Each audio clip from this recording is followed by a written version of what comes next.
ជាងថាមិនចង់ផុសទេតែឃើញមនុស្សមួយចំនួនតិទៀនហើយបន្តរដ្ឋាភិបាលបានតែអួតអត់ឃើញប្រើអាវុធទំនើប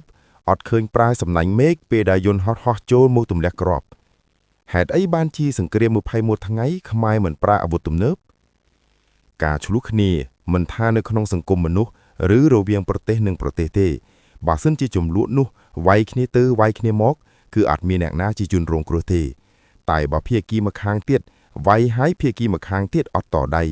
នៅក្នុងផ្លូវច្បាប់អ្នកអត់តដៃហើយត្រូវគេដំពានគឺជាជនរងគ្រោះប្រទេសសៀមមានកងទ័ពច្រើនជាងយើងមានអាវុធទំនើបច្រើនជាងយើងបើសិនជាយើងបាញ់ទៅបាញ់មកយើងនឹងខាតបង់ទាំងយុទ្ធភូមិកងទ័ពនិងសព្វាវុធចំណាយលើសមរភូមិខូចខាតទាំងហេដ្ឋារចនាសម្ព័ន្ធនានានៅតាមព្រំដែនដោយអាសាបង់តែបើគេឈ្លានពានយើងហើយយើងមិនតពេលដែលគេចូលមកដល់បន្ទាត់ក្រហមទើបយើងប្រើសិទ្ធិការពារខ្លួនផ្លូវច្បាប់យើងជាជនរងគ្រោះលើកឧទាហរណ៍ក្នុងសង្គមមនុស្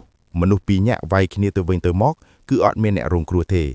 តែបើម្នាក់វាយម្នាក់ទៀតអត់តដៃនៅក្នុងផ្លូវច្បាប់អ្នកដែលមិនតដៃគឺជាជនរងគ្រោះហើយអ្នកដែលវាយគេត្រូវសងសំណងនៃការខូចខាតហើយត្រូវមានទោសទៀតមានមនុស្សភាគច្រើនដែលមិនយល់ហើយខឹងនឹងឆ្ងល់ថាហេតុអីរដ្ឋាភិបាលមិនតនឹងសៀមទោះជាមានអាវុធទំនើបក៏មិនប្រើនេះជាហេតុផលចំណុចវៃឆ្លាតនៃសង្គ្រាមបើវាយគ្នាទៅវិញទៅមកគឺអត់មានអ្នកចាញ់និងអ្នកឈ្នះទេគឺខាតបង់ទាំងពីរសុកចិត្តខ្លាយជាជនរងគ្រោះដើម្បីឲ្យពិភពលោកមើលឃើញថាអ្នកណាបំពានអ្នកណាយោធាឧត្តមថៃកាន់តែមានមោទនភាពនិងជ័យជំនះកាន់តែបំពានដោយខូខើពិភពលោកកាន់តែឃើញពីអ្នកឈ្លានពានកាន់តែច្បាស់ប្រភពរបស់លោក Bayara Merin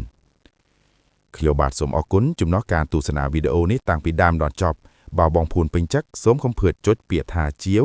ឬ Subscribe ហើយដាក់សញ្ញារូបកណ្ដឹងដើម្បីទទួលបានវីដេអូថ្មីៗពី Channel Sharing News និងធ្វើ Like ឬចែករំលែក